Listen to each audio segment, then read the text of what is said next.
And I just turned around and I hauled ass out of there. I was done. I wasn't dealing with that. The hypocrisy of the cult is one of the things that turned me away the quickest. When I turned my headlights on, it turned and looked at us, and one of the things I remember the most were the eyes were glowing red. I see an orb of light. It is just circling these steps like it is waiting for me. And he begins to tell them that he saw a UFO. They're basically like, what are you talking about? That's 7 foot up on a tree, peeking around it, and that's where I saw the top of the muzzle, nose, and the eyes. As soon as I made eye contact with this thing, it felt like death. Welcome back to Tinfoil Tales. I'm your host, Brandon Wright. Tonight's episode, we're going to be joined by my guest, Stacy Brown. Some of you in the Bigfoot community may know Stacy. His father and him had a FLIR image video that became pretty popular a few years back of what could have been a Sasquatch. There's been a lot of interesting stories that Stacy's been a part of, so I'm definitely looking forward to talking with him. But before we bring him on, if you've ever had an experience and you would like to be on an episode of Tinfoil Tales, there's a couple things you can do. You can either send an email to tinfoiltalespodcast@gmail.com, or you can go to tinfoiltales.com and go to the contact section. Both ways work, so make sure to reach out. We will get something scheduled for a future episode. I do recommend doing it here soon because I am booked out pretty far, and I would love to get everyone scheduled as quick as possible. So if you'd like to get on the show, make sure to reach out as soon as you can, and we will get something scheduled. If you would like to help the podcast out, I ask you to keep sharing it around. That is one of the best ways to help the podcast grow, and it's been doing that pretty well here lately. So I definitely appreciate everyone that's been sharing it around. Wherever you listen to it out, just make sure to share it. Recommend it to your friends and family, or if you know anyone that could possibly want to talk with me, could help them too. You can also help out by leaving a 5-star rating and review wherever you listen to Tinfoil Tales at. So if you're on an app, just make sure to click the 5-star rating, and it does help out, makes the podcast more discoverable. You can help out too by becoming a member of the Patreon. There's a free tier and a paid tier. The paid tier is only $1.99 a month, but you get early access to all of the episodes, and they're all ad-free. So you could get episodes up to 2 months early. It's worth checking out. There's exclusive content on there. And for every member, you get access to Crinkle Conspiracies, a podcast that is exclusively only available on the Patreon. And finally, make sure to follow me around on all the social medias. Look for Brandon Tinfoil Tales on Facebook. That's where I am most active. But now we're going to go ahead and bring Stacy on and dive on into the conversation. So sit back, relax, and enjoy the show. I'd like to take this time to welcome my guest tonight, Stacy. Thanks for coming on here and talking to me. Hey, I appreciate you having me, bud. Not a problem. Would you like to let the audience know a little bit about yourself? Yeah, so I am a 40-year-old skunk ape researcher, filmmaker from Crawfordville, Florida. I've been into skunk ape, Bigfoot, since I was about 6 years old, and had a sighting in 2011 that kind of sparked it all back off, and then kind of been at it nonstop since then. I also like to make movies. Something also I've been doing since I was young. But it was cool because I was able to, kind of blend the two together. I can now use all my stuff I've been doing for a while, and make content. Helps you make content, but slowly trying to get out of the Bigfoot content realm, at least. I want to go more like movies. You know Right. what I'm saying? So As a kid, that was something that I always wanted to do, was make movies. I always wanted to be the director. I wanted to film videos, make movies, and I used to have the old camcorder, and I'd go out and I used to take my toys and make stop motion stuff. yeah, same here, bro. Yeah. But no, I've always been fascinated with monsters and everything too. So just kind of must be something to do with us about that same age time frame and everything else. Like that's what we were all interested in, making movies and Bigfoot. Yeah, my dad had been in some like film school at some point. And he had all this, gear and these books and stuff.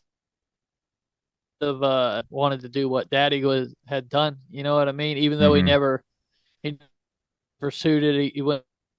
He also is the reason I got into Bigfoot and stuff, because like Unsolved Mysteries, that was it for me. That's what kind of hooked me.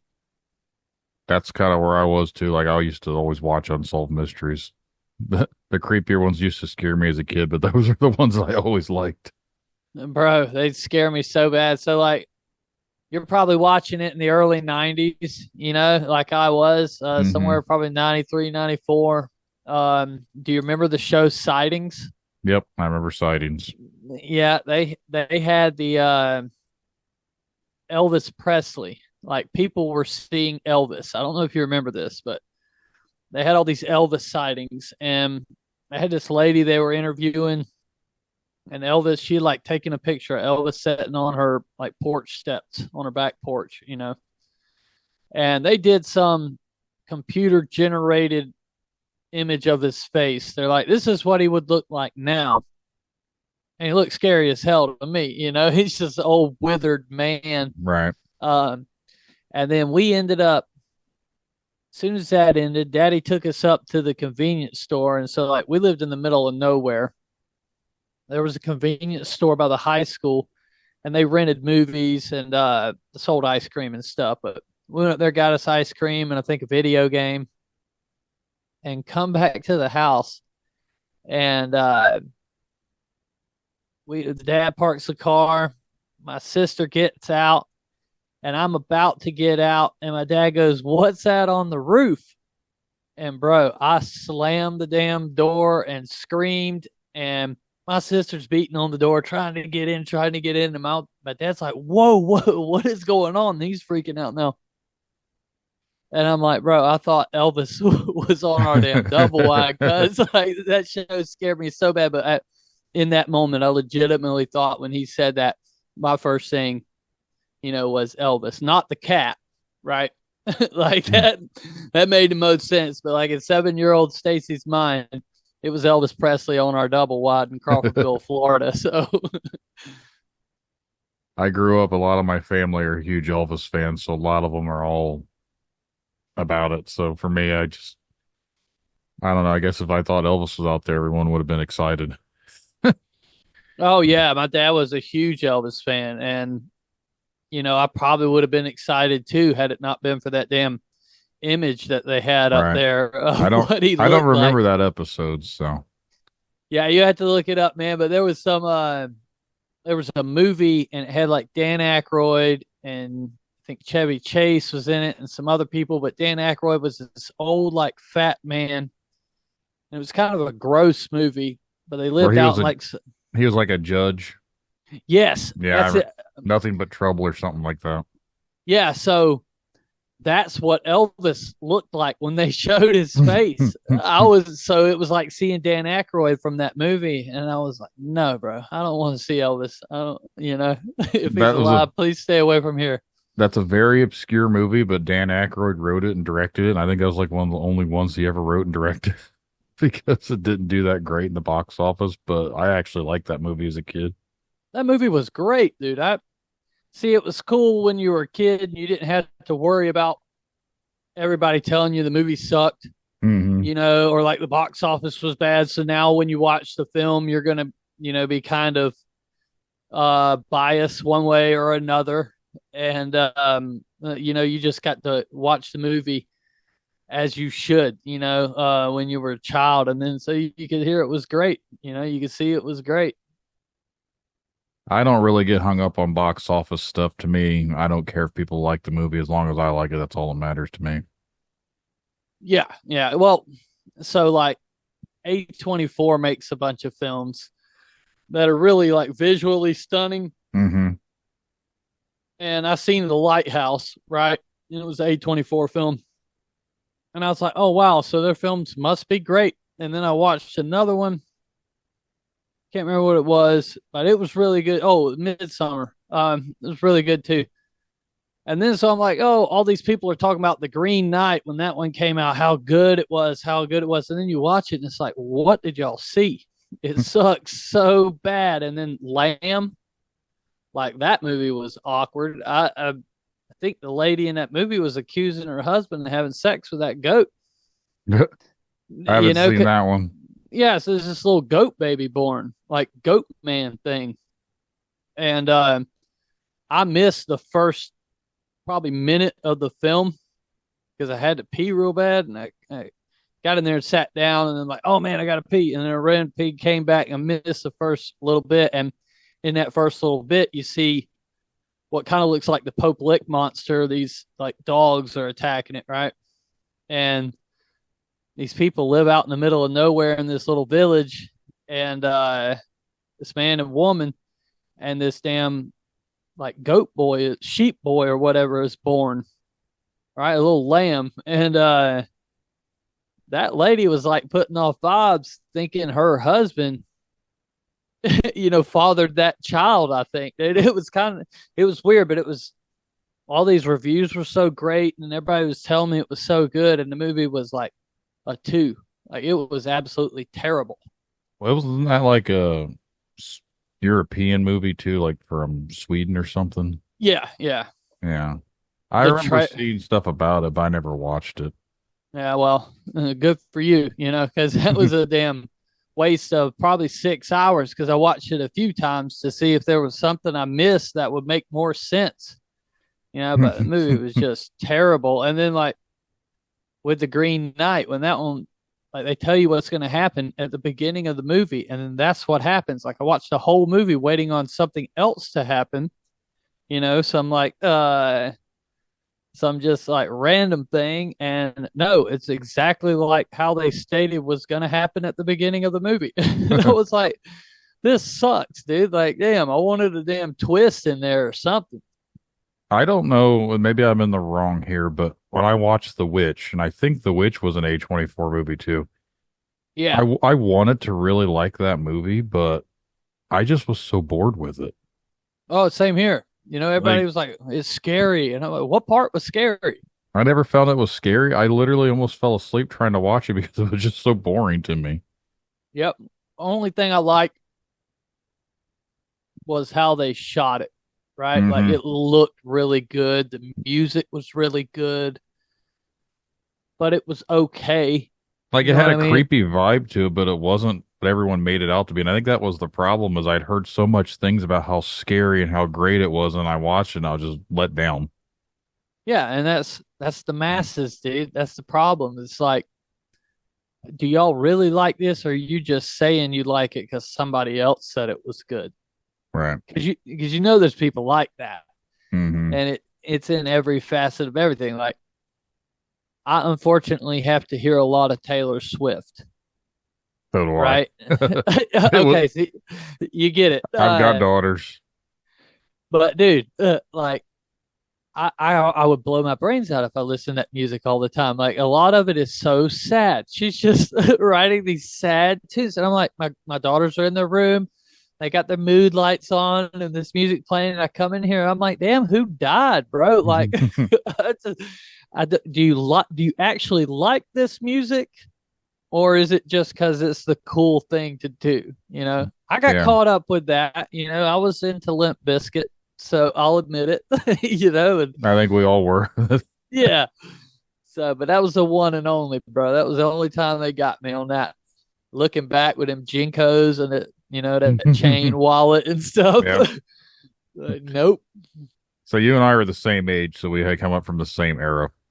But no, I can definitely relate. I had the Jinkos, I had all the new metal shirts, I had the big chains hanging off my pants with like 50-inch bell bottoms at the bottom of you, trip over them as you walked. It would suck, dude, because it rains so much here. Mm-hmm. The bottom of your jeans would get wet, and then you're just like, this cold, nasty, dirty jean is touching my leg. It was just setting me off every time. I'd be like, ugh, just grossed out. So back in the old days, I had my Airwalks, and then they turned into Etnies and everything else. But like those were the shoes, the jeans, the big baggy shirts. Yeah. Oh yeah, when we were kids, it was the pump up shoes. Yeah. Remember the Bo Jacksons and the Emmett Smiths, the LA Gear, all them shoes, you just pumped them up. And like if your shoes didn't pump up, bro, and I was small too, so you get the shit beat out of you. You get pushed down, you know. It's like I don't know what brand they are, but they are black tops. I think they were. Well, I don't think they're LA Gear, but I think they were maybe I think Reeboks. Reebok blacktop. I still have Yeah. a pair that I found like 10 years ago in a random flea market setting, and they're bright purple with like pink on the inside. They're like obnoxious shoes, and I bought them because they were my size. I don't ever wear them, but I have them in my closet, and I was like, this is just a childhood thing. So I used to have Reebok blacktops back when I was a kid, and then I never seen them again. It's been like 30 years, and now I seen them, so I had to buy them. Yeah, But dude, one day you're gonna have to break them out, man. When you turn 50, you gotta wear those shoes. I've worn them a couple times. They're not very comfortable, but Right. it's kind of hard to, and I always wear obnoxious colored clothes anyways. Like my hat's like super bright green, like my wall and everything else. So to me, the colors don't really matter, but it's just hard to want to go out wearing some bright purple tennis shoes or whatever. They don't really go with anything. Right. Well, back on a topic here for the audience. We kind of got off topic here, reminiscing about the old days, but would you like to let us know a little bit about some of your Bigfoot experiences? I know you made like a Bigfoot documentary too. We can talk about. Yeah, so I'll just kind of give a Cliff Notes, real like a recap, and then we can get into a few things if you want. Okay. So me and my dad, sometime around 2009, I think, started going Bigfooting, quotes, Mhm. because it was more or less a way to get out of the house, and like my sister wouldn't want to go with us. You know what I mean? Nobody would want Right. to go out to the swamp, so it was guy time. And we would go put up trail cams. We never thought anything about no Bigfoot, especially in Florida. We'd heard about the skunk ape, but we thought that was in the Everglades. Nothing up this way, because we're in North Florida, right? We're about an hour and 40 minutes from the Georgia line. Yeah. And we ended up Finding Bigfoot came out, and their second episode was in Florida, and they had a lady who had a greasy handprint on the inside of her door, right? And they put the lady's name on there, and so I looked her up in the phone book and called her, and she's like, "Yeah, y'all can come out, but come out in November because it's hot right now and the snakes are bad." Mhm. So we waited till November. My dad ended up getting sick and he couldn't go. So my bass player went with me. And we were just going to write some tunes, and, just do the basically, nobody believed in Bigfoot. We just thought it was cool. Right. But we get out there, and as soon as we're coming down the driveway, this like black image just kind of steps into the tree line. And I seen it from about like waist down, right? So I thought maybe a hog or something, but we stopped there. And me and my buddy like, no way, we just see a Bigfoot, right? But you could hear it walking down into this ravine. And so we went up there, met the people. Her and her husband drove us around on this like Kawasaki mule. It's like one of them utility ATVs. Mm-hmm. And they were showing us, a person saw it here, a person saw one here, and she took us and showed us where these little like structures were. And now they weren't, some of them were about as tall as maybe 18 inches, and then some of them maybe waist high, but nothing like these big structures. It looked like something she could do, but they were kind of intricate, you know what I mean? And so whatever, she drives us around to this cabin. I say a cabin, it was we call it the stabbing cabin because it looked like something out of a Jason Voorhees movie, right? Something like out of Friday the 13th. And it was down this road, one way in, one way out, down to this like little turnaround. You drove through these like planted pines, and there was this turnaround, and the shack was right there, and you're on a hill, so the creek is all probably about 100 yards downhill in three sides, right? Because your back side's where the road is and the tree farm, and you're going out. So we get there, and she drops us out and says, y'all are the first people to ever stay here overnight. And gave us her number and like Bill's cell, and was like, yo, if anything goes wrong, please call us, right? And which was kind of freaked us out, because I was like, the BFRO had been here like 7 years, but none of them had stayed the night, which was kind of odd, I would think if you're doing Bigfoot research, You'd think you'd spend a little bit more time out there if you're trying to actually do some real researching. Yeah. Especially if you're like, because they're most active at night. And so she left.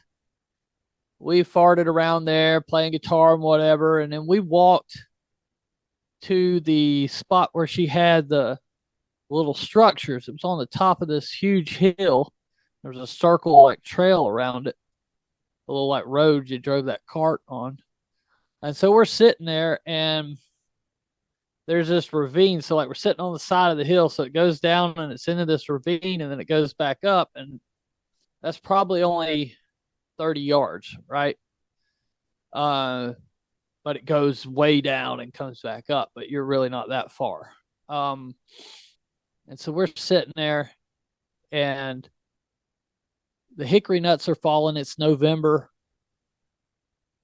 but they start falling uphill, right? Like they're being thrown and they're bouncing up the hill towards us, So I looked at my buddy. I'm like, dude, he's like, ain't no way somebody just threw that. And then another one come by, and then another one, So I had this little like electrical thermal for like looking at wires and stuff. It was a FLIR, but it's a handheld unit. It's got about a 3-inch screen on it. Electricians use it. And so I was scanned it across over there in front of us. And there was this little grouping of trees, and they couldn't have been maybe 2 inches in diameter, maybe 3 inches. They were small, right? About the size of a pool cue, right? But there was this huge heat signature behind them. Like this thing was trying to hide, and so that we were like, whoa, what is that? So we were scared, right? Like from that point, we were a little nervous, I should say. We weren't scared yet.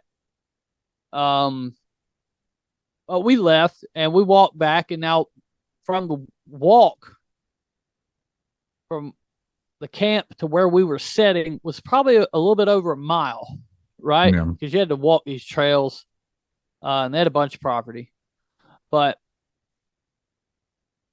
had we known, what we ended up finding out later is that we were right by our camp. We were just like 2 hills over, right? So this thing just went right over to our camp. And we're there at camp, and we're hearing stuff because the leaf litter was thick, and we're hearing stuff walk around, and shining the light, don't see nothing. Shining the thermal, don't see nothing.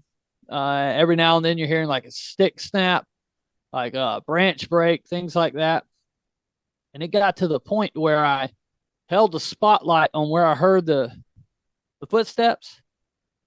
And I'm serious when I say I waited 10 minutes. I mean I waited 10 minutes. I just held that light there. And then you start doubting yourself, So I'm like, whatever. Turn it off. I walk back up the hill, and as soon as I get back to the top of the hill, it starts walking again. Right, I hear the noise again. And I'm like, Jesus. So it got to the point where I was like, leave us alone, get out of here. If you're messing with us, leave us alone. And at this point, I made sure that I was brandishing my firearm. Right, like you could see it. It was a Ruger Red Hawk 44 Magnum. a pretty big pistol. The reason I bought it was if I ran out of bullets, I could actually still use it as a weapon. Mm-hmm. Right. And so now you got to think, like, if somebody was messing with us, you can see that chrome plated firearm, and it's shiny, bro. Any light hits it, it's shining off of it. Are you going to really scare a couple of rednecks? You know, is that a good thing to do? You know, so if you're messing with somebody. But so we sit there and we're sitting around a camp, and this is the weird part. And I didn't think about it till a few years later when we started experiencing other things. We were having a conversation, and then all of a sudden we heard like a breathing, and we turned and looked, and this thing was standing at the tree line looking at us. And it was probably only 5 seconds. It turned around, walked back into the woods. Like, the feeling when it happened, I guess it wasn't really a fear per se. You know, like if I was to see a snake, I'd be like, oh shit. Right. You know, I'm still scared of them. You know, I don't mind them, but surprises, you know. Yeah, I get it. I don't like that. But it wasn't like that. It was more of a, like when you get that call and somebody's been in a car wreck and it's bad and they're on their way to the hospital. Mm-hmm. It's that feeling, that helpless feeling. You know, there ain't shit you can do. You know what I mean? And that's what it was. This thing is so big, brother, that firearm I had wasn't going to do nothing. I mean, it would have done something. Pissed it off. Yeah. You know, and you're in that moment, you're at the will of it. Whatever it wants to do is going to happen. There's nothing you can do. You just have to ride it out. And so the thing walks back away, but it doesn't really stop the noises and stuff. Matt ends up going to the tent and going to sleep. Now, in all fairness, we had 2 tents. But we slept in the same tent. Okay. It was just, after that, there wasn't no sleeping by yourself, but I wasn't going to go to sleep. I was like, nope, I am staying up. This thing ain't coming up on me, you know? And I fell asleep sitting on the cooler. I fell to a knee, right? And I was like, okay. I went and got in the tent, and it was getting a little chilly, and which I think it's in the 60s, but dude, in Florida, 60 is pretty cold. If it gets below 60, I'm in a bad way, right? You know, I start layering up. So somewhere 4 o'clock, 5 o'clock in the morning, it couldn't have been too long before the sun came up, maybe an hour. But I wake up to Matt screaming at the top of his lungs, bro. He's like, whoa, whoa, whoa, whoa, you know. And when I open my eyes, the tent is like right in my face. It's one of them dome tents you get from Walmart, right? You can't stand up in the damn thing, but it's still 3.5 foot tall or something. Yeah. You know, but the top of this tent is right in my face. This thing is pressing down the top of the tent. It knows we're in there. I guess it doesn't know what it is. And then it takes off running through the woods, and it sounds like something just drove a damn S10 straight off into the woods. You know, no road, you just drove off through the woods. All that noise. We get up the next morning. There ain't no sign of noise. There ain't no branches broken that we can find. We don't even say anything. I call my dad and tell my dad, and my dad had got cancer. And he's like, you mean to tell me you've been looking for Bigfoot since she was 5 years old, and you found him, and now you're going to come home? Because we were going to leave. I was like, nah, we're done. We're not staying out here 2 nights. And he goes, yeah, if you come to the house, I'm going to punch you in the face. I was like, all right, okay. So me and Matt ride up into Chattahoochee there to get some breakfast. We go to the Hardee's, and once we get our food, we're sitting at the table. Matt says, well, they didn't get us. Do you want to stay another night? We hadn't talked about it yet. I didn't know how to bring it up. You know what I mean? It was like, did it happen? And Matt had, stuff to drink at that point when it did happen, because he drank, and so he had been drinking. So I didn't even know if it was gonna, I didn't know how it was gonna come out, but I was like, well, it didn't.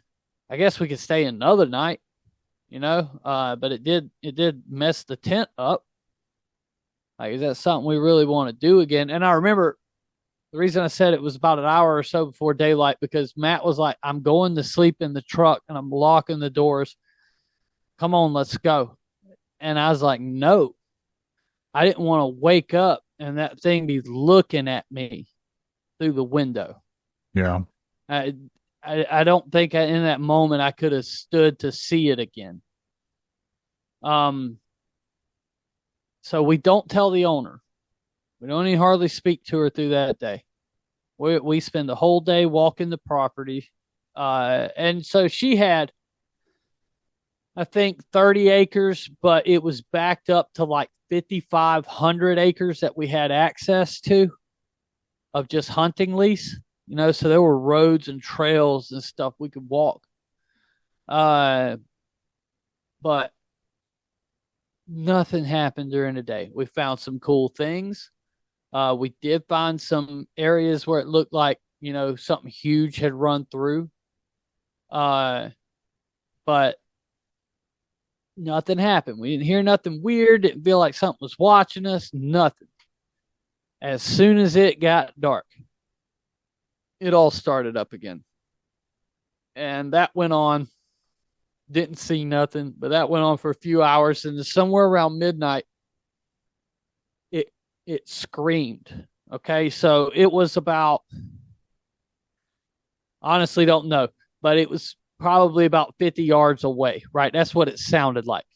This damn scream. He was down in the ravine, down by where the creek was. I assume he was standing either in the creek or right next to it. And he screamed. And I mean, you felt it, but that wasn't the thing that bothered us so much.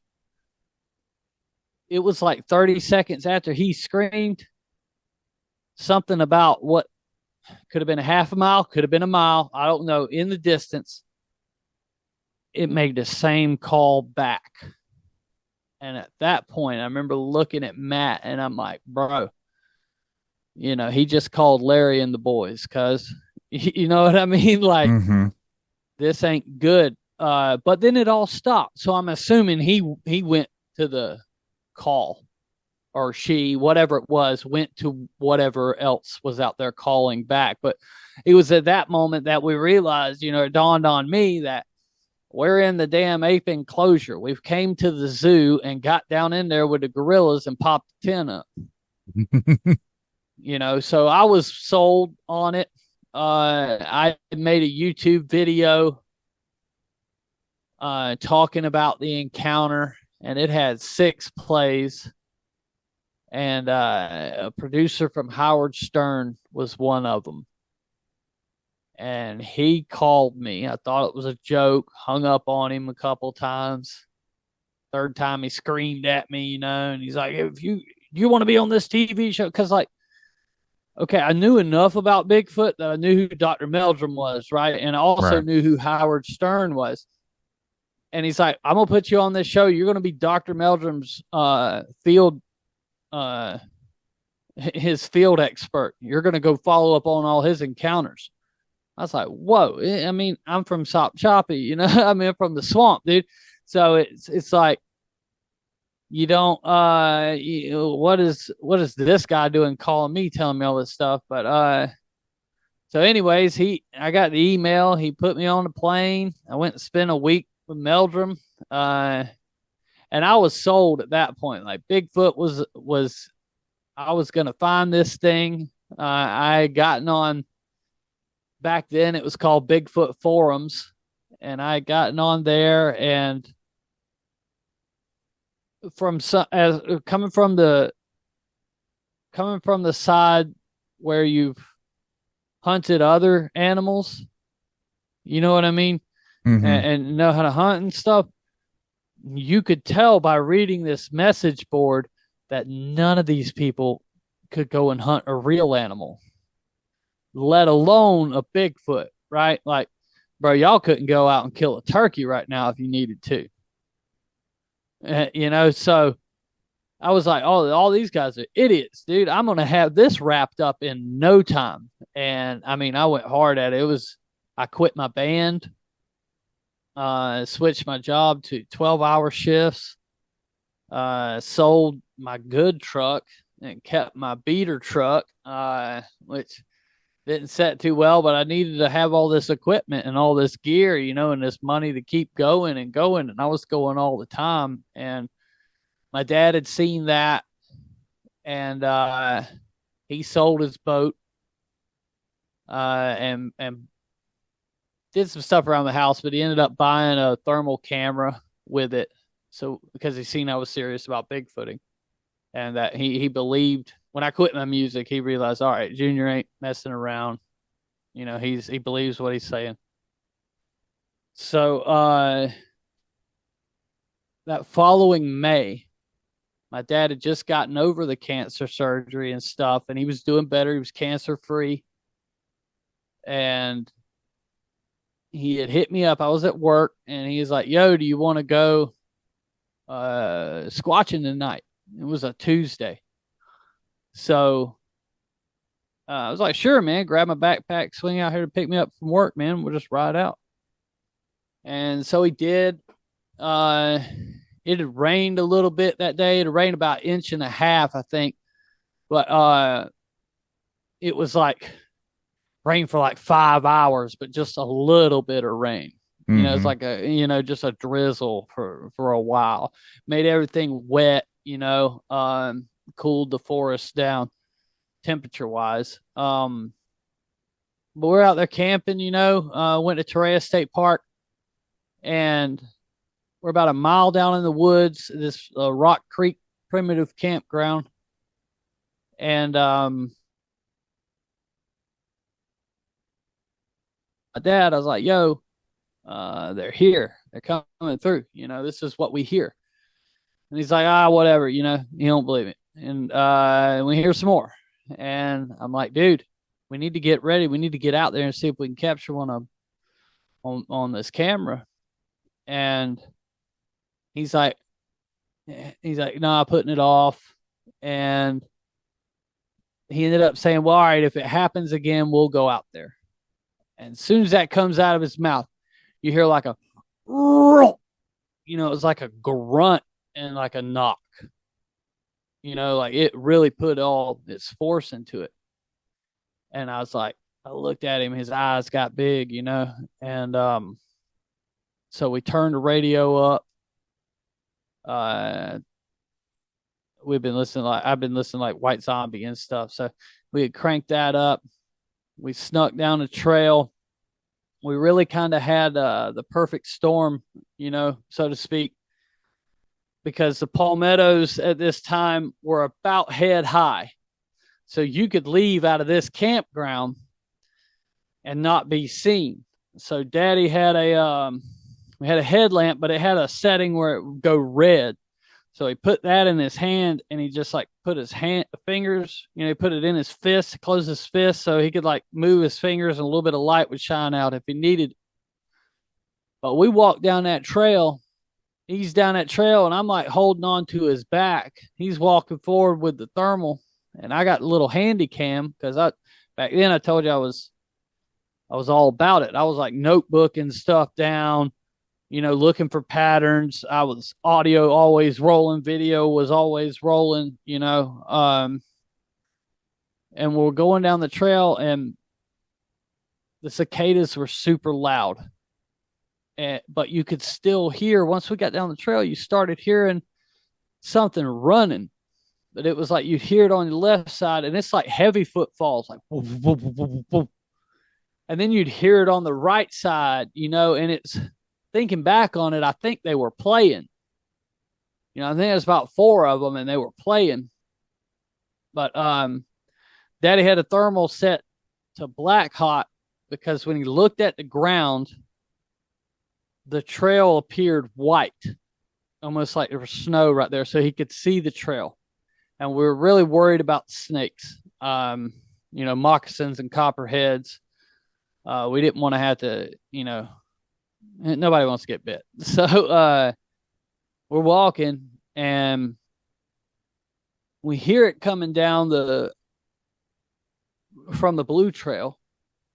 We think we're on the blue trail, but we hear it down here. And so we make a left, which I said we thought was on the blue trail. It was just on a game trail. I'm guessing maybe the deer, or maybe they were using it at times, because it was well beat down. And it comes down this ridge, and you hear like boom, boom, boom, boom, boom, boom, boom. And like it stopped. It saw us, right? And so Dad's like, oh, I see it. And he's looking at it with a thermal. And he thought at first it was a coon, because it's just sticking out of one side of the tree. And now you're hearing like a scratching sound on the tree. Like maybe it was a raccoon, like scurrying up and down the bark. Mm-hmm.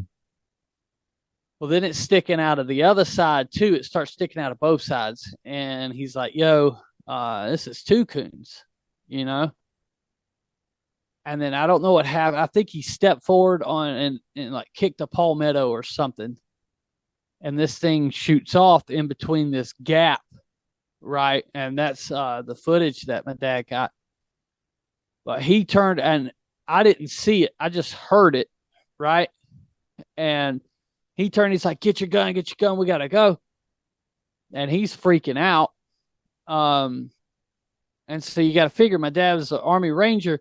I had never seen him really shook like that. And I know if, in the past when he had told me, you get your gun, there's somebody in the yard, or something like that. Somebody was on the property. No. It wasn't something, it was just ever came out of his mouth, so I knew it was serious. And the camera goes dead, which was odd.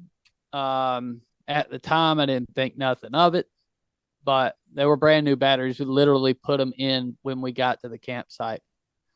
But we get back to the campsite, camera won't turn on. The lights, all we have is a little bitty headlamp, or our headlamps, and you can't see 10 feet into the woods. And my dad just kept saying, it was looking at us in the dark. You couldn't see a hand in front of your face, brother.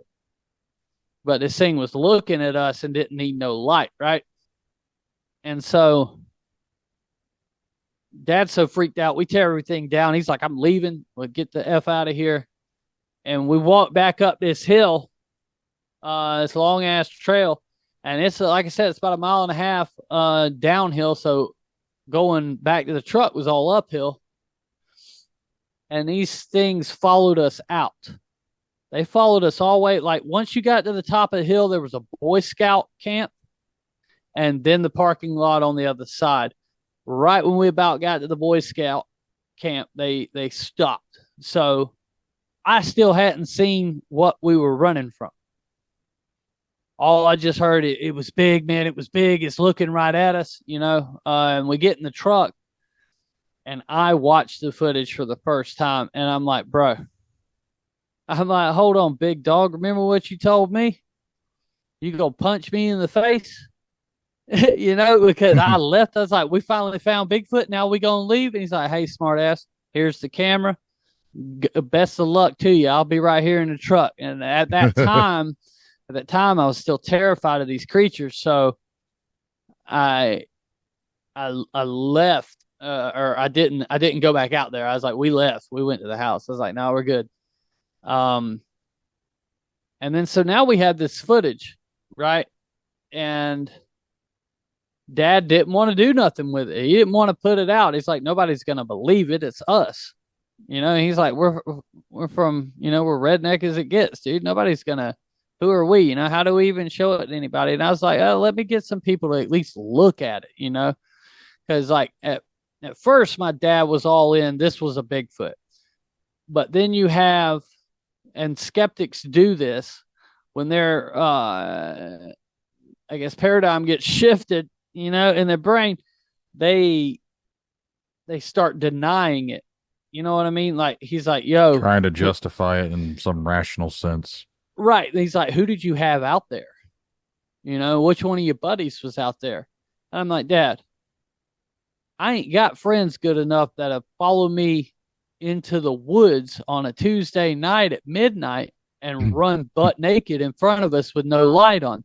Now, you can't run through this forest in the dark. You really can't. I mean, you can only go so far. You're going to eventually hit something or some vines or something, fall in a damn hole or something. You just can't do it. And this thing did. And I was like, think about what you're saying. You know what I mean? So I sent it to 5 people. Derek Randall's was one, and Daddy respected him, so he wanted to send it to Derek and see what Derek thought. Sent it to Meldrum. Facebook Find Bigfoot was a thing back then. We sent it to them. Then we sent it to Cliff Barackman, and I can't remember who the other person was. But anyways, my dad said we need to have an investigation done on this, but we cannot do it. Right? And he's like, if we do it, damn sure nobody's going to believe it. Like, we got skin in the game. So Cliff offered to do an investigation on it, which worked out for us. That's what we were looking for anyways. But so he did an investigation. We went back out to the site, getting numbers for him, film video, taking pictures and stuff. And we did that from probably the end of May through November.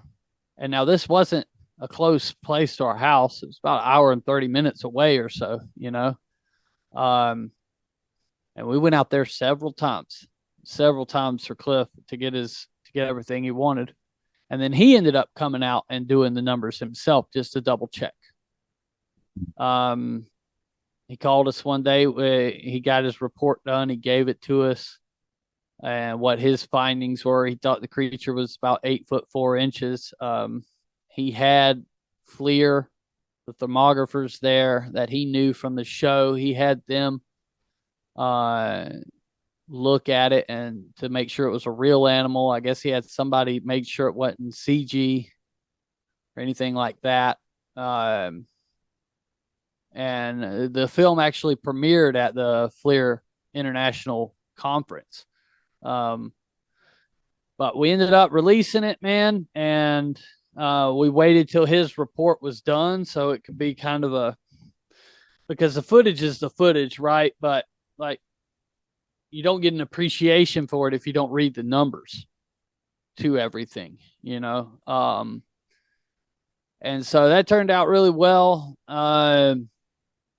We ended up doing Finding Bigfoot. My dad did not want to do Finding Bigfoot. Cliff gave him his word, because my dad was worried that they were going to get on there and like Moneymaker or somebody was just going to, oh, they're hoaxing, yada, yada, yada. And my dad didn't want to be made fun of or nothing. And Cliff was adamant. He's like, no, listen. He's like, we actually think this is a real Bigfoot and that this is possibly the best thermal footage ever taken. Right? Like, my dad didn't understand really kind of how good it was. And, so we did that show. It was fun. After that came out, I got hit up by Spike TV to do their Bigfoot bounty show. They wanted me and Dad on that. Dad wasn't going to do no game show. Once he heard it was a game show, he's like, nah, I'm out. And, that show was fun. It was a reality show, but they took us all around the country, tested our DNA samples. We had to go through that whole grind of like a Survivor type show. But we won $100,000 research grant, so it worked out for us. As shitty as the show was, it was good for that because over the next couple of years, that's what I did with the money. I just paid my bills so that my 9 to 5 was in the woods, and it wasn't really my 9 to 5. I would go for like a week and then have a week off. Because I still had kids, I still had a life. You just couldn't be jumping out in there in the woods full time. But I go as often as I could. I actually spent the money on that, what it was intended for. And during that time, we started seeing lights. Right. I guess we had started seeing the lights a little bit before, but we didn't pay it no mind because at first, I remember the first time we saw the lights. Now you got to figure the whole time I'm thinking Bigfoot is just a gorilla or something, a primate. But I remember the first time we seen the lights, we heard knocks on the other side of this ravine, and we knocked, and then it knocked back, and it was closer, and each time it knocked, it got closer. But once it got down to the bottom of the ravine, kind of sitting right across from where we were, it stopped. And we had gotten wise to we have more activity if we don't have guns on us. We have more activity if we don't have any electronics on us. Like if we're filming, it's hard pressed or the cameras go dead.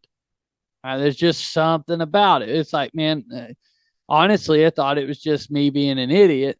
And, those aren't the new batteries. That must be old batteries. And you've got them mixed up. I'm making logical reasoning for why this is doing that same thing we were talking about earlier. And we ended up, that thing stopped on the other side of that creek, stopped knocking. And me and David are probably sitting 3 yards apart, or so. And he just says, "Do you see that light?" And I was like, "The one in between us?" Because this red light showed up. And it was just sitting right about our chest level. And we're sitting on our butt, legs out in front of us. Now, the weird thing was, if you looked directly at it, you wouldn't see it. But if you look back forward, it was there. Out of your peripheral vision. Yeah. And so, looking forward, and we're talking about it, and then it just goes up into the air. And so that was the first time, but we never really thought nothing about it. We just thought it was odd, Didn't put 2 and 2 together. But then it started happening more, and David came up with the bright idea that he could call them in. Right? He's like, we could call these lights in, and we had done it successfully probably a handful of times, right? Just me and him. At the time, I had a lot of eyes on me, right? Because we got the footage. I won Bigfoot bounty. I was voted Bigfooter of the Year. So there was a lot of internet. I had a great deal of people who hated me. So I knew that I had way more people that liked me, right? I mean, bro, there's just pages dedicated to trashing me. That seems to be pretty common within these cryptid communities, I've noticed. These people are insane, brother. I'm gonna be honest with you. They're nuts, dog. They're a lot of them are very sad existences. They live very, very tired lives. I guess I don't know, but God bless them. But anyways, we've been seeing these lights, and we didn't want to say anything about it because of that. We didn't want to give no more ammunition to somebody thinking we was, because we already looked like stoners.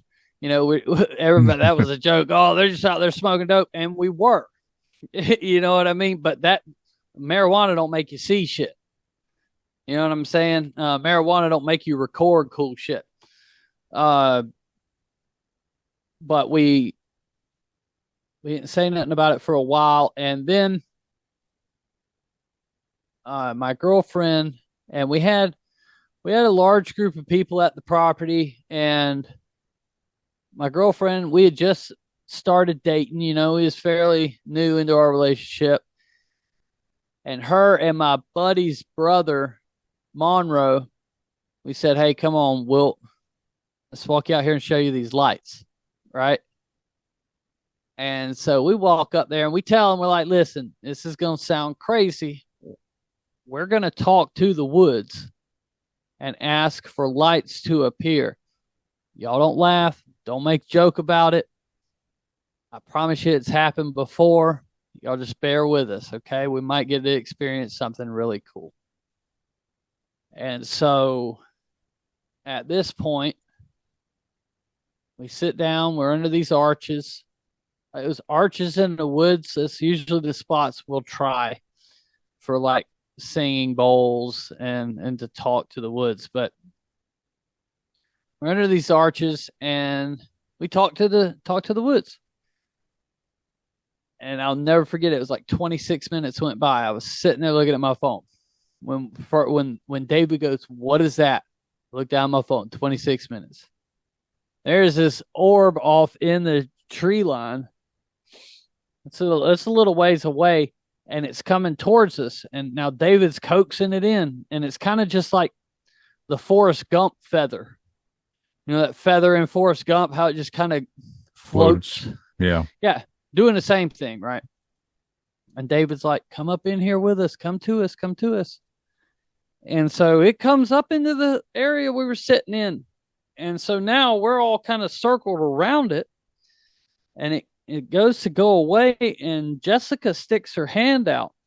And it goes to fly into her hand, and she gets scared and screams and jumps back. It turns around, and David goes, you can land in my hand, buddy. And it lands in his hand and goes out. We immediately turn our lights on. There is nothing in his hand, brother. This wasn't no bug, nothing like that. Everybody's like geeked out about it right now. They're like, wow, I can't believe that just happened, because this was a couple minute experience, right? It just wasn't 5-10 seconds. This was lasted for a little bit. So we sit back down and we're like, hey, can you bring the Bigfoots? And I don't see no more lights, but we hear this growl just on the other side of us, like just right where it starts going downhill. So maybe 20 yards away. We hear this low growl. And we're like, thank you, very appreciative of everything. We hang out probably another hour, right? And we go to leave, and Monroe says, hey, Dave, you going to let that orb out your backpack, or you going to take it home with you? As soon as he said it, thing flies up off the top of David, circles us like 4 times, goes back over to where we were sitting, and goes into the ground and goes out. Everybody is floored at this moment. We're talking about it, right? We're talking to the owner about it, and it ends up becoming a thing, right? Like what we were there to do originally, hunt Bigfoot, has now turned into these interactions with these lights. It got to the point to where their trail or a trail through their property, we had lined up with camping chairs, and we've got neighbors and the landowners' friends and shit. They're bringing like alcoholic drinks and stuff, and we're all sitting in camping chairs, and we're calling the damn lights up to them. Like it was a thing, right? And it was basically every time we went, we may not have no Bigfoot activity, but we can call these damn lights up, almost on command every time. And that kind of started changing my outlook on what these creatures may be, what people are experiencing.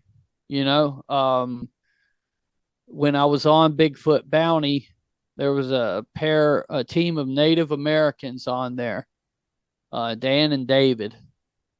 And they talked about their tribe. They believe when Bigfoot traveled, he would travel as a ball of light, right? But could take physical form.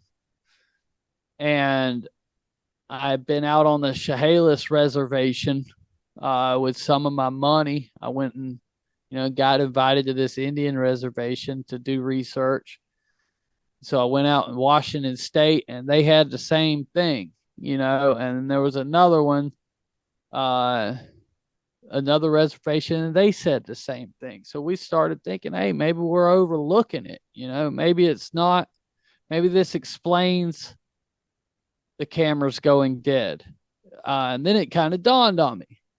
That first encounter I had, there ain't no way in hell that thing walked up that hill without me hearing it. There ain't no conversation we would have had. I was already on alert. There was no way that thing got to where it was standing. And it wasn't standing there the whole time because I had done walked right through there, right? I walked down there and shining the light and stuff. And maybe that's not how it got there,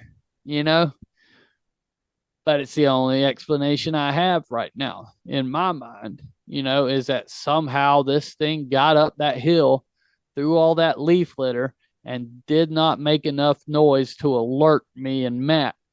This damn thing was huge. When it ran off from pushing our tent down, it run off and made all kinds of racket.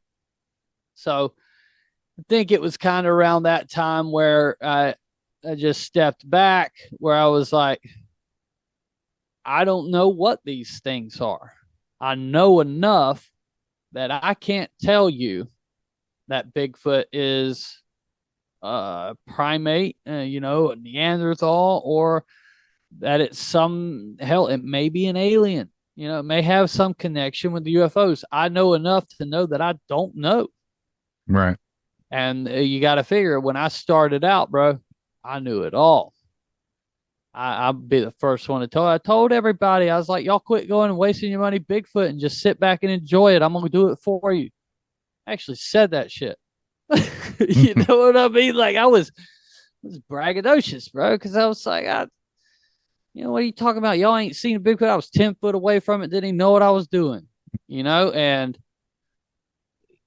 it's weird, because I went through this whole time there where I wasn't afraid of these things. Now I'm kind of a little more cautious than I was, but I would go out there and just camp on the ground, and we're like hoping I would wake up with one standing over me. They're not going to hurt me. They're not going to hurt me, and then go to a new spot and have a kind of a few different encounters. And then now you're like, yo, I got to protect myself. But my whole outlook's changed on it. And that's where I'm at. After all my years of research, I'm to the point where I don't know what these things are anymore. When you mentioned the lights and you mentioned like batteries and everything else, there's a lot of similarities between that and what people experience when they go into these haunted locations. Supposedly, their batteries drain. 100%. And they see these weird orbs sometimes. They get picked up on cameras or whatever. I'm not saying Bigfoot's a ghost, but there seems to be some sort of a connection between that and then what people experience when they see the same things with Bigfoot, like what you've seen with the orbs and the batteries. There's some sort of a connection. I don't know how to describe it other than, is it a certain type of energy? They're feeding on the energy. Do they manifest through these lights? Like, right. I know that's the woo side that people don't want to talk about, but there's a lot that goes on with that. See, people need to pull their head out of the sand, okay? There's not a side. There's the truth, right? And you don't need to be vested in one side. It doesn't have to be black and white every single time. You know what I mean? It just has to be the truth, the absolute truth, whatever it is. Like Cliff Barackman, my good buddy, he won't even think about this stuff. You start talking about the other parts of it. But when you, like, my dad passed away in 2018, and I got into the paranormal after that, right? I was looking for assurance that my father was okay. Brother, there's so many similarities. Like when you're in a house, what happens? You knock on a desk, Mm-hmm. and it knocks back. Where does the term knock on wood come from? Y'all should look that up. Go dive down that rabbit hole. People used to go out to the woods. They would knock on trees, hoping that the spirits of the forest would knock back and grant them whatever they needed.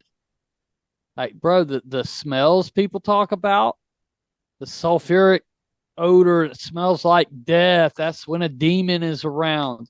That's also when a Bigfoot is around. Yeah. The battery's going dead, like you said, the orbs, the shadows. That's another thing. I've heard people talk about the lights in the woods. I haven't heard people talk about the shadows. Shadows are, and the ones I have heard talk about it, I don't think they realize what they're looking at. They'll be like, oh, it was just darker than dark, but it was this image. And like, yeah, bro, that's that shadow. You know what I'm saying? And it's the same thing people are experiencing in the paranormal. And it's just weird, the similarities. I don't think Bigfoot is a ghost. I just don't think we understand our reality the way it is. Right. I did an interview with W.T. Watson. He wrote a book recently called Horse Poltergeist. We didn't really dive too much about what he wrote about, but basically in the book he wrote up the similarities between Bigfoot experiences and what people experiences, like the activity in their house. They'd say it's a poltergeist activity because what you just said, the wood knocking, the sounds, the smells, all this other stuff. If that all happened in someone's house, they would say the house was haunted by a poltergeist, but it happens out in the woods and they say it's Bigfoot. Yep. So it is strange. Well, like we rented the Conjuring house for a week and went up there and made a documentary, and we're having Bigfoot activity on the property. One of the ghost hunters that was with us, this guy that worked on Ghost Hunters or whatever the Zach Baggins show is. Ghost Adventures. Ghost Adventures, yeah. This guy's name, God, why am I Nick. blanking? No. Justin, he was like the tech guy for years. Justin, geez, why am I forgetting his last name? Anyways, great dude, but he's been with them for years, every location, doing all things. He was usually there before they would get there, you know what I mean? He'd take equipment down and stuff like that. Spurrier, Justin Spurrier, that's his name. But anyhow, they're out there in the yard, and they're hearing knocks, and they're filming it, him and his son, and they're like, "Oh, that's what they talk about when Bigfoot is around," you know. And they're hearing this mumbling. They think it's voices, right? And I'm like, dog, y'all had a damn legit Sasquatch in the yard at the Conjuring house, and you got a house full of Bigfooters, and you didn't think to come and wake one of us up? Like, this is the time we get up. You know what I'm saying? Right. Like, but yeah, I think in 100 years, when we understand our existence a little bit better, this won't be paranormal. It'll just be normal. I feel like within the last 20 years, maybe a little bit longer, but I think people are more open to this type of stuff. I know there's like people, the shows that I like, what I do, there's obviously a dime a dozen. But why is that? Because there's a lot more people interested in this type of stuff. 20 years ago, if you talked about stuff like this, you're still labeled as a friggin' crazy person. Like if you said you went out and seen a Bigfoot, you'd already mentioned it earlier about smoking marijuana. That is what used to be the thing that people, oh, you're on drugs. These people are on, you're drunk, you're on drugs. Have you ever had someone get on drugs and they have mass hallucinations that are all the same as other people? To me, that's very strange. If you're with multiple people and you're all witnessing the same exact thing, that doesn't happen if you're high. No. I mean, even if you're doing mushrooms, it's it's a completely different experience for every single person. Like with Exactly. acid, the same thing. Like the couch ain't gonna feel like that to everybody. But The for some people that reason, say that, like, I've never partaken in some of the more hardcore stuff, but anyone that's ever done something should understand, like, that's not how that works. nope. You A know, lot of and people lately have tried to convince me to try DMT, which I'm not going to. But they claim you have out of body experiences. You can communicate with some of these entities from the other side. And I was like, man, I don't want to. So, like, you should. see, everyone that says I need Like, to. hey, yeah, you should. It won't last long, but you'll no physical effects like on your body or anything like that. But you should do it just for you. Or if you could do like there's this thing, the Monroe Institute, however people say it. They have these tapes online you can listen to, and it's like binaural beats basically, but it will give you the same feeling. And what it's supposed to be doing is like hemisync in your mind, because our brains are in two different hemispheres.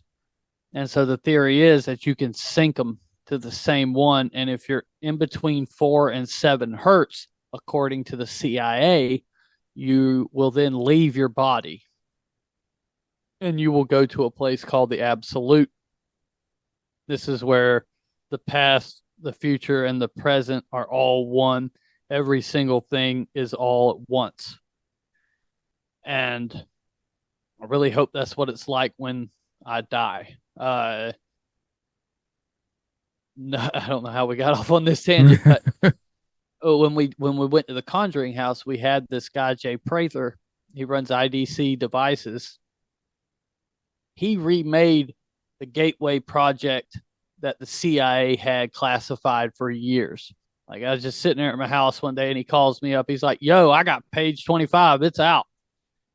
And because they had this whole document talking about it, but there's one page missing for years. And then he's like, I got the page, blah, blah. I'm making an experiment. Let's do it. You want to do it? And I was like, yeah.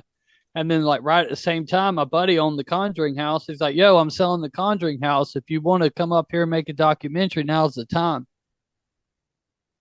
And so I was like, oh, all right, cool. So I got Jay, I got Corey. We went and did this damn experiment. He calls it the World Gate. And I'm going to tell you, we stayed there a week, brother. But after the second time we did that experiment, the house come alive, dude. Like, I'm talking about like lights, a woman screaming. They were chasing the sound of her voice, and it was just always in the next room, always in the next room. And, but it was crazy because he had this tape that he played, and we were in a SEPA symbol throughout the house. We were in your position in the experiment depended on like the gematria or something like that. It's like universal math, I guess. Like your name means so much, means you can set at this location or something like that. And it also could mean that you're not allowed to be in the experiment. But he had everything dialed in, like based off of how, I guess, it's a rough way that the CIA was doing it. But the difference is that we were doing ours in a haunted location. And I think that's the issue, right? I don't think you should do it in a haunted location. Because when we were doing it, we're laying on cots, right? And we got sleep masks on. And it ends up like your eyes are open and you don't even have the mask on. Like, I had to keep touching my face, or at least I thought I was touching my face, to make sure that I was wearing a damn mask. At one point I felt like I was being shaken, and we watched the footage. I don't do nothing. I must have been asleep or something. I don't even know. I just laid still the whole time. But I ended up seeing all kinds of what I tell everybody is I went my past, my present, and my future in 47 minutes, and then made a stop by heaven and hell. Because there was one part where I felt all this love, right? And then there was another part where it was just absolute hell, you know. But I was able to see my girlfriend in Florida, like what she was doing. I hit her up on camera as soon as we come out. I'm like, what do you do? Are you sitting in my spot on the couch right now eating something out of a can? My kids, like when I come out of it, my kids have been blowing my phone up because they had seen this mist go through the house. And I'm like, are y'all at Man-Man's house, which is their aunt? They're like, yeah, we just wanted to stay over here tonight. And I'm like, oh, it's cool. I don't care. I just like, I seen y'all there. You know, and it was having confirmation on these things. And then like 3 of us all seen the same shit. So it's different from like, you know, what they say DMT trip is like. But if everybody was to do it, it would absolutely change your life. Like your mannerisms, the way you act, the way you view things. You almost like have that ego death because it shows you who you are, what you really are, what all this is. And I think the negative part of it was because we were in a house. And I made the mistake of not reading the report before I did the experiment. I was just like, cool. I had so much to do trying to plan the movie and stuff and the experiments because we were running a series of experiments. But in the report, it says you can become untethered from your body and not come back. You know, it was like, when I ended up reading it, I asked Jay, I'm like, where the hell was that information at? You know, he's like, oh, well, I thought I told you. I'm like, no, bro, that never come out at once. Not that I wouldn't have done it, but I'm definitely a junkie for it. I would do it again. You know, I think with that experiment he's got there, I think there's something that can be learned about, you know, existence or like possible places. If you could just, I feel you had to do it multiple times so you can get your feet under you, you know, where it's just not all so much, because it was so much. Like it took me hours to even remember some things, you know. Was that similar, do you think, to what people say they astral project? Yes. Okay. I would think you hear some people, and I don't like to publicly say that people are full of crap. You know what I mean? You can always kind of tell, and maybe because maybe it's not the same, but some people talk about astral projection and they don't talk about it that way. And so I wonder if there's a little difference to it. To me, it seems like if you're leaving your body, your consciousness or whatever it is, your mind is leaving your body, and you travel down through these planes and they meet these different entities, they see these different things, this and that. I interviewed a few people that say they astral project. I've actually got a couple more scheduled later on down the line. But the same thing that people said, like when I mentioned DMT, that, oh, you leave your body, is what is your consciousness? I know this is completely off topic of Bigfoot or anything, but like, what is your consciousness that you're able to leave your body? Like everyone says your consciousness would basically be like, but your soul would be your energy, whatever you want to call it. That's what's actually leaving. But where does it go? Like, where do these planes go? Like, the things that you're seeing, like, what part of reality existence is that? I know it's more not an answer for you. I'm just saying it's like what I think about, like, it's a rhetorical question. Like, where the hell does it go? Like you said, you might lose the tail. You might never come back. Well, where the hell are you going to be floating around that for the rest of your existence or whatever it would be? To me, it's just, that's just things I think about. Yeah, I guess if I had to explain it, it would almost be kind of like the Upside Down, or you know, maybe that place where Eleven went in Stranger Things. You know, where it's like she's walking around in water apparently, but then there's somebody there. You know, in this abyss. It's kind of like that. You know, I wouldn't have come back from it had I been asked. I know that. Yeah. I've heard people talk about something similar to that too, but to me, it's like, if that's actually a real possibility, then maybe some of the things that we do experience, like paranormal, Bigfoot, or whatever, maybe they're actually from that side that somehow bleed over into ours. Yeah, maybe that's the veil, Yeah. people talk about, but I have no idea. I just know it was one of the coolest things. And if you ever get where you got time and you can lay down in your bed uninterrupted for an hour, listen to the Monroe tapes on YouTube. They're well worth it. I'm going to be in a motel here next weekend because I'm going to be at the first annual Bigfoot conference they have here in Indiana. Okay. So by the time this airs, it'll already be over, but I'll be in the motel room that night, so maybe I'll give it a listen and see what happens. If I don't show up to the convention tomorrow, I'm still tripping out somewhere. Right. A vegetable somewhere. Yeah, hey, you got to have some noise canceling headphones, because it's like one ear is playing one frequency and one ear is playing the other, and it's to sync your mind. Mm-hmm. Right. It's an amazing experience.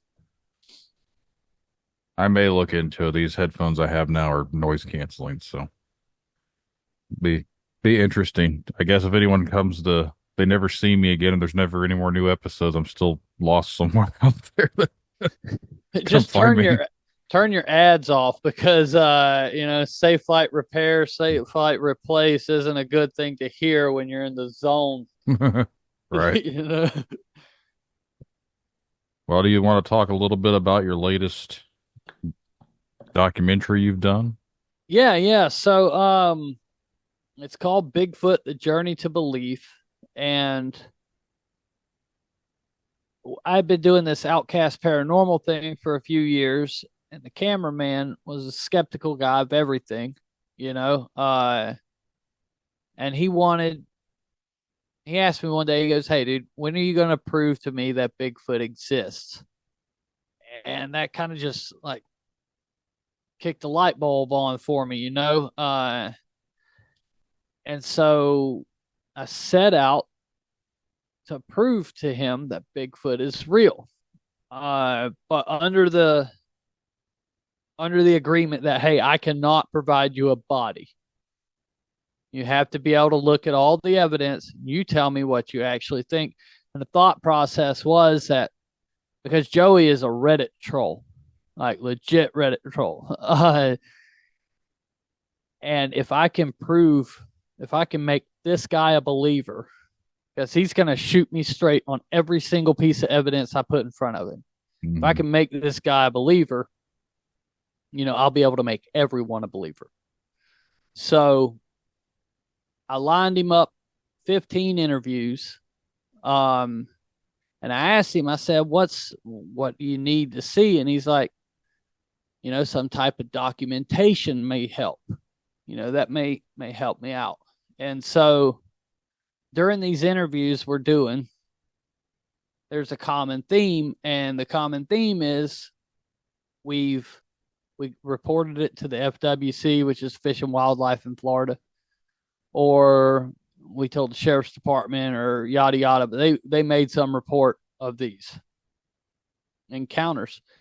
And so we get about halfway through our interviews, and Joey sends a public records request to the Florida Fish and Wildlife, and he asks them if they have any emails or any reports pertaining to the keywords Sasquatch, Bigfoot, skunk ape, or swamp ape.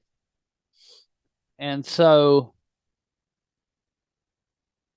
they tell him we have 0 reports. So when he tells me this, I've already spoken to him about 3 reports that I'd known of, where 2 of them I had been there when the FWC officer showed up. Another one was one that they had posted. I had officers' names, counties, dates, all that jazz.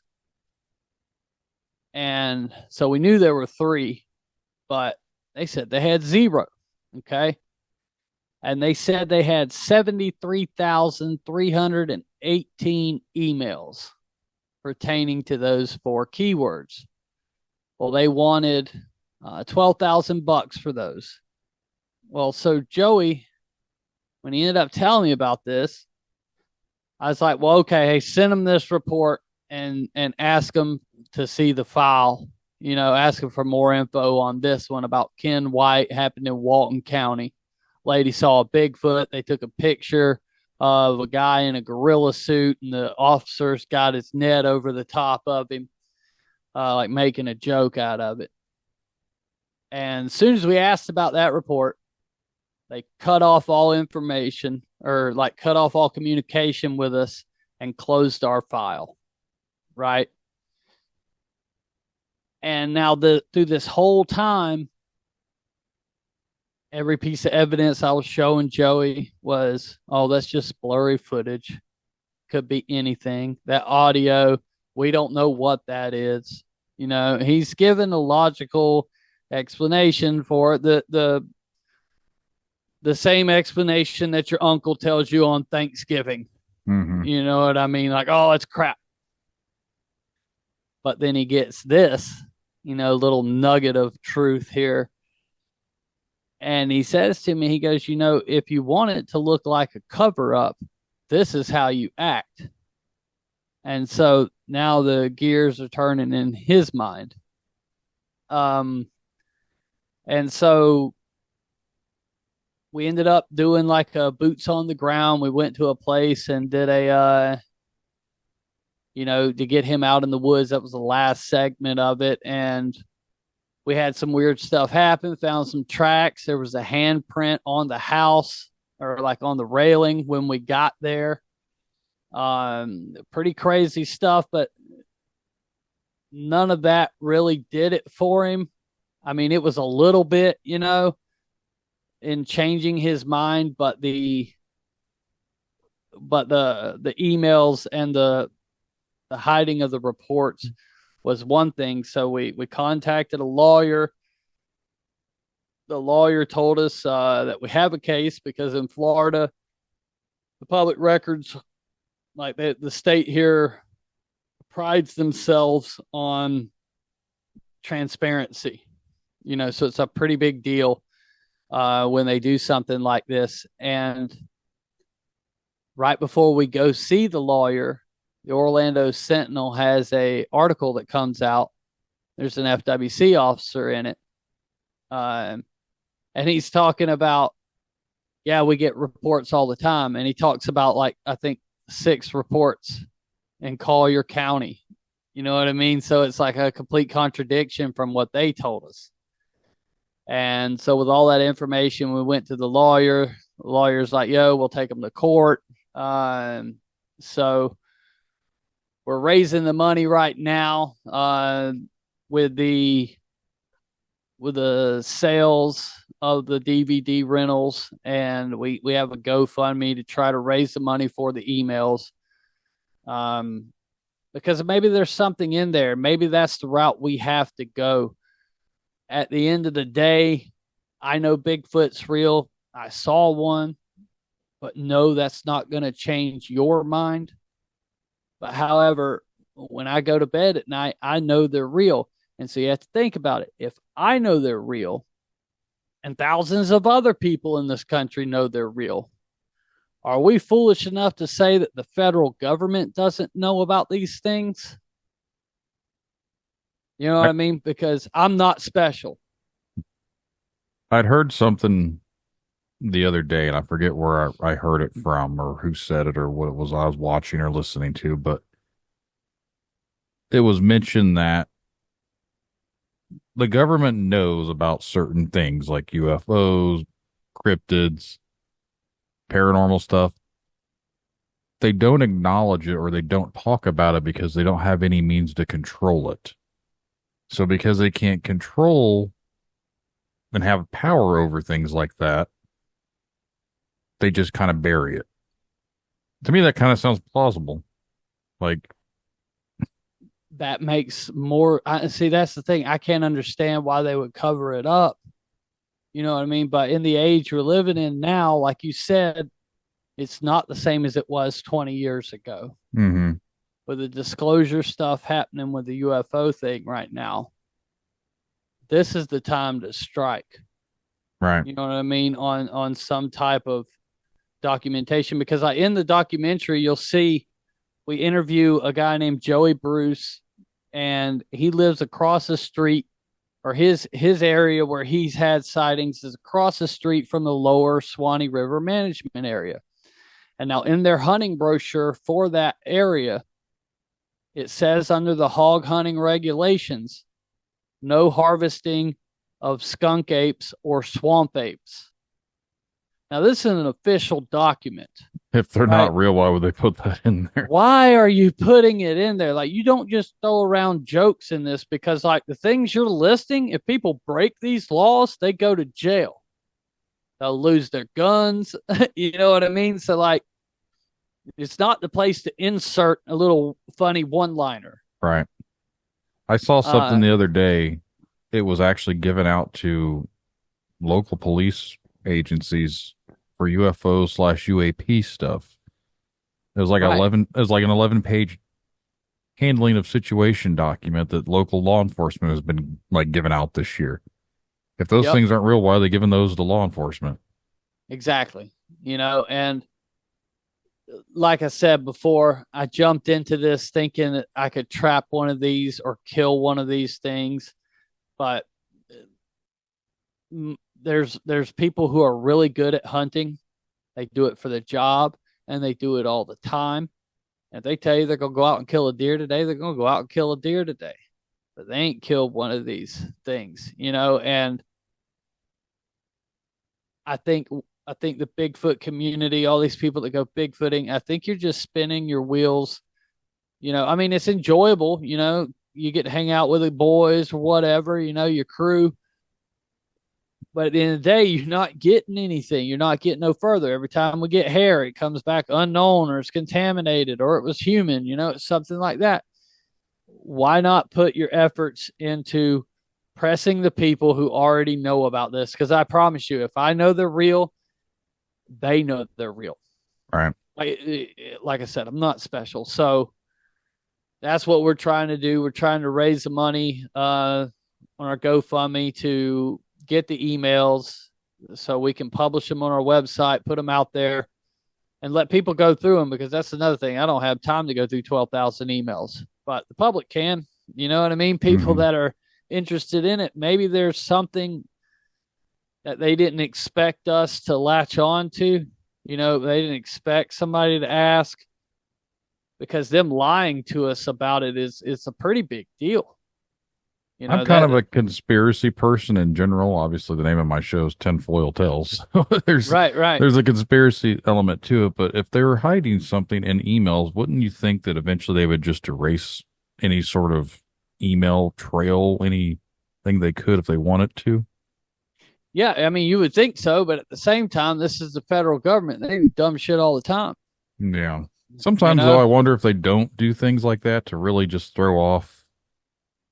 Like they leave breadcrumbs here to throw off the trail of something else. Right. So I just don't trust the government one way or the other. Oh, yeah, I'm in the same boat with you, you know.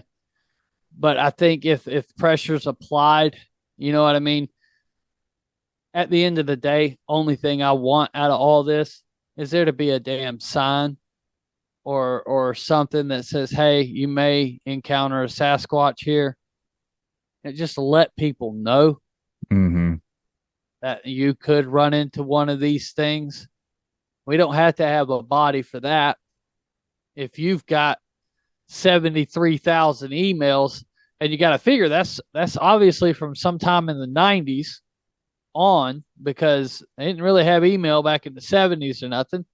So, and you're hiding the reports, but if there's something in them emails where these are people, you know, telling you they've seen these things over and over again, don't you think it's worth looking into? Don't you think it's worth like putting the law in the hunting regulations? Hey, don't harvest one of these things. Like, How hard is it to put up a sign? I mean, we got them for bears and stuff. How hard is it just to acknowledge it, that it may be out there, right?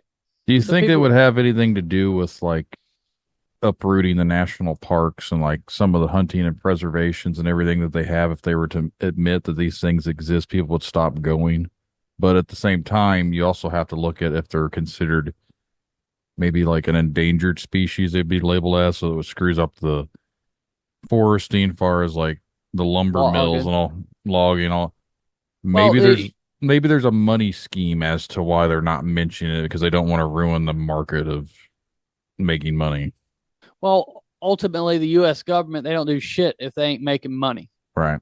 It's all about money with these people. So my mind wants to go to that logging industry thing, especially when you know that I think it's 92% of the logging, land in this country is owned by the U.S. government. They just lease it out, Yeah.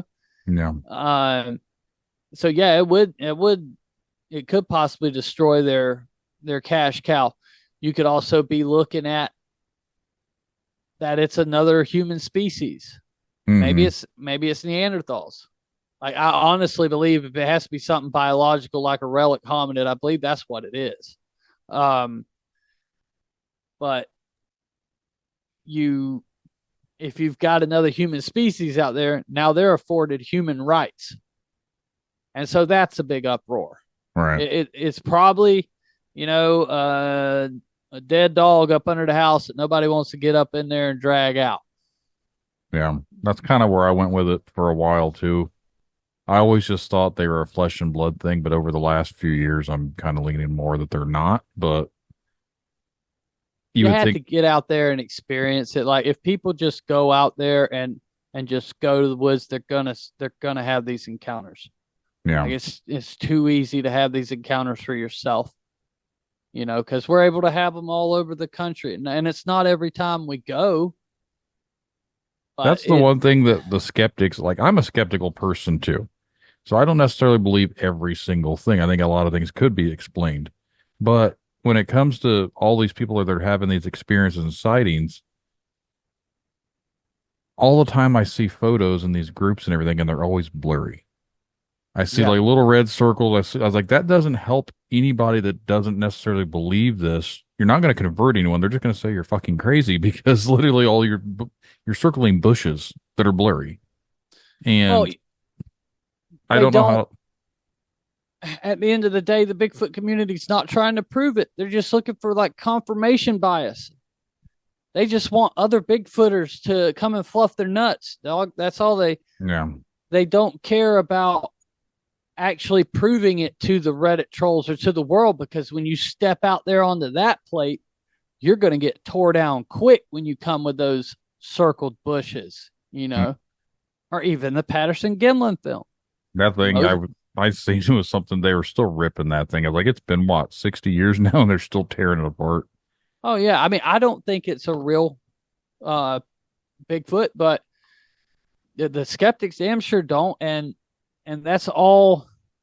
I wish the Bigfoot community would step back and be like, okay, first of all, we need to all work together. We need to form some kind of national group to where we can all put our encounters and the things that are going on into some database. With AI the way it is now, I'm sure there could be some type of migration pattern, or at least, best times of day in a certain area to go look for these things. Because the AI the way it is, it'll pick out patterns in the mess that we're going to overlook. And then, they need to work together, but they also need to accept what it is they're trying to tell the world. And then they need to figure out how to cross that bridge, how to get more people over here to come to this side of it and be more open-minded, because the time to do it's now. The reason it's not the same as it was 20 years ago is because some of them older people are dying off. It's just like how they used to say they were going to bring communism into America. They were going to do it through the youth. Because the older people that, lived in the 50s and stuff, communism would have never floated here if they would have lived forever. But they passed away, and all you had to do was chip away at the youth. If we can get Bigfoot, and it's setting in a pretty good light right now with Finding Bigfoot and other shows like that being big, and it being such a pop culture thing, that the politicians who are 10 right now, those kids, who are going to end up being politicians, they're not going to think Bigfoot's such a silly thing when they get up there in office. They're going to be more open to it. And so if there is any files that are in the government, these 10-year-olds right now, once they're 40, 50, however, they may open the books to everybody if we can't get it done by then. I hope I live long enough to. That's what I was getting ready to say. I was like, I hope in my lifetime that I'm able to actually get some sort of disclosures on Bigfoot, on extraterrestrials, on anything that they could possibly talk about. I would like for some sort of confirmation that the things that a lot of people experience and some of the things that I've experienced myself we're not just freaking crazy people. Right. I highly doubt that I'll get to, see that, but I'm hoping, because I think at the end of the day, when it's all said and done, we're going to kind of figure out there's like maybe these things are crossing over to interdimensional beings. They may not be the UAPs and the UFOs, but they may be from the same place. I did notice, and I've mentioned it before, but back in, I think, January, one of the senators that was helping push this UAP disclosure stuff, she straight up mentioned interdimensional, which is a very strange thing for her to bring up. So I was like, that's already them planting seeds. So. Yeah, honestly, with the whole UFO disclosure thing, I can't get with it. Like, I don't believe the main whistleblower. Which one? Rush, Elizondo. You know what I mean? Like, here's the deal: if the government if the Pentagon is allowing you to say certain things, you're not a whistleblower. Right. You're a spokesperson. You're the puppet that they allowed and gave you this information to leak. If they wanted to keep something secret, you would have already been never made public. Like, they would have already gotten rid of you. Yeah, they and then you have Stephen Greer, who he's like, oh, I'm the one that knows the way. I've got 750 whistleblowers and all this, that, and the other. Did they pay him $10,000 to sit down and have a dinner with him? Because that's what he charges people. Yep, and how many of these Rick Doty's are out there? Yeah. Right, and I believe that's also in the Bigfoot community. I believe the government has people talking about it. Like, there's one researcher, Robert Kreider, who believes that Dr. Meldrum is a government plant, and it's to throw everybody off of the whole interdimensional thing like that and keep pushing this biological creature. His argument for him, I seen him speak at a conference on it. It's pretty compelling.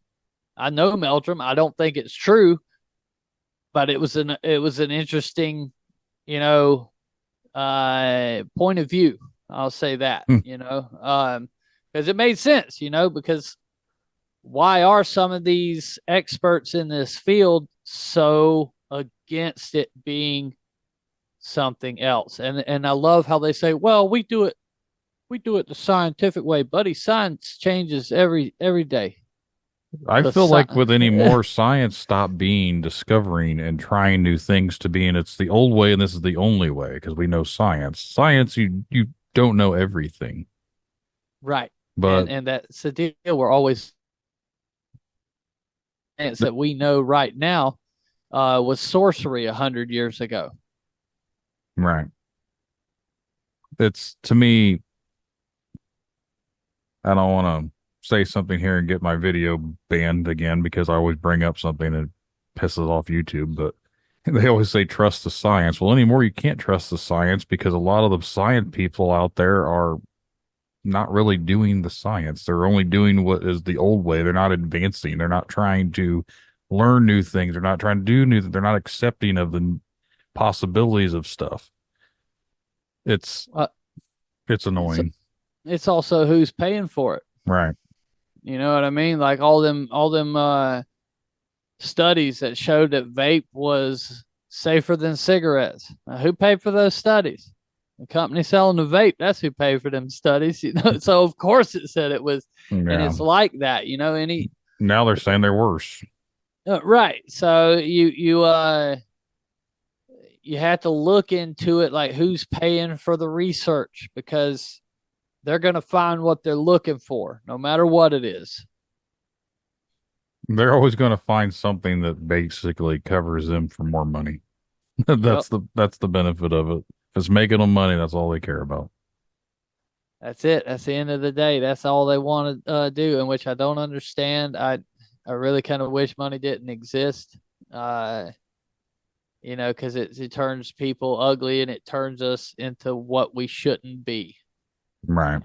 You know what I mean? So, they say it's the root of all evil, and sometimes I think maybe they're correct, wherever they are. Yep. Well, we can probably wrap this one up. So I want to say, been going on for almost 2 hours, but I definitely appreciate talking with you. Yeah, bud. Hey, I appreciate you having me on. And anybody that's interested, y'all can rent the film at thejourneytobelief.com. We got our GoFundMe on there. You know, if you can afford to, kick in some money so we can get these emails. We'll be posting them as soon as we get them. You know, we're probably going to get them in batches. So when we get enough money up to get, 1,000 of them or so, we'll throw that out there and then, keep going. I know it'll be brought up or questioned, whatever. Why? You're basically paying for the lawyer to go after them, right? The lawyer's fee is $3,200. The other $12,000 is for the emails. We're going to pay the lawyer first because he's going to try to get that price. He thinks it's excessive on the emails because we're not asking for actual physical copies. We're just asking for a PDF. But they're like, we got to go through and redact stuff. Yeah, but at the same time, we're already paying you to do your job. Why do we have to pay you again? Yeah, I don't. So what are they going to redact, though? That's the thing. They're going to redact anything that they don't want released. Yep, exactly. And I mean, it would be great if they would just give us the information. But if they got a bunch of stuff hidden, that just allows us to put more pressure on it because it makes them look worse. Right. So they're kind of in a situation. Do they let the cat out the bag or do they look worse? And then they just have all this noise created about it, So at the end of the day, I hated that they told us there were 0 reports, even though we knew of some. But it's the best thing that could have happened because now it's like, oh, wow, y'all actually are hiding something, because I never gave that much, that conspiracy of, oh, the government's covering up Bigfoot. I never really gave that much attention, but after getting this, mm-hmm. I think it's changed my whole way of attack on this thing. Well, make sure to send me links, and I will put everything in the show notes for anyone listening so they can come check it out and maybe help donate, see what we can't get done. Sure, bud. I'll get right on that, man. But hey, like I said, I appreciate everybody checking it out, and all that jazz. Yep. I definitely appreciate having you on here tonight, too. So for everyone out there listening, make sure to check out the show notes.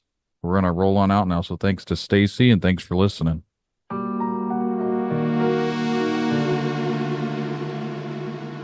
And that's the show, everyone.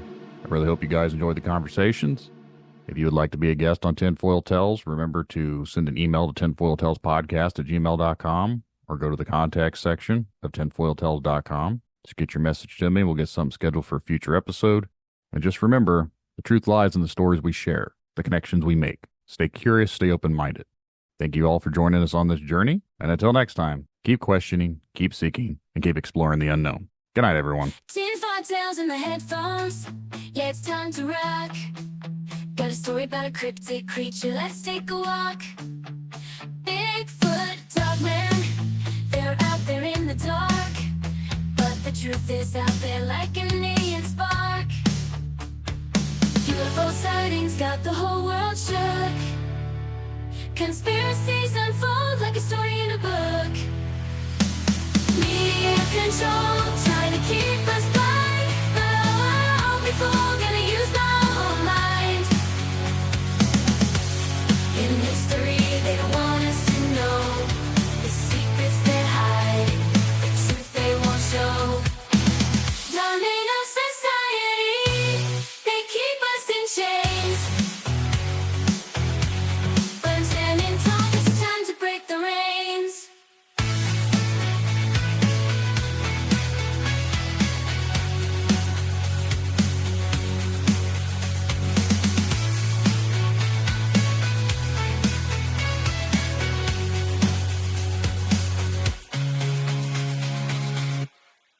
They have control, trying to keep us blind. But I won't be fooled, gonna use my own mind. In history,